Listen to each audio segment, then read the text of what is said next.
warahmatullahi wabarakatuh.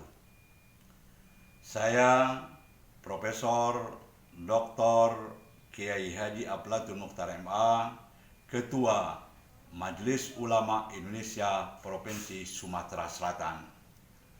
Pertama, kita bersyukur kehadiran Allah Subhanahu wa taala bahwa pemilu pada tanggal 17 April telah berjalan dengan lancar dan sukses.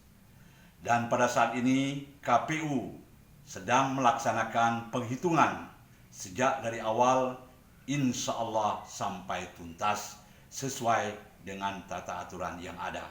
Oleh karena itu, saya menghimbau dan mengajak para seluruh masyarakat untuk memelihara persatuan dan kesatuan bangsa dan negara kita dalam kebinekaan. Kedua, apabila di sana sini terdapat silang sengketa antara satu pihak dengan pihak yang lain, maka hal ini harus diselesaikan secara hukum sesuai dengan negara kita adalah negara hukum. Insya Allah semuanya akan berjalan dengan lancar dan sukses. Indonesia menjadi aman, damai, dan sejahtera. Demikian, terima kasih.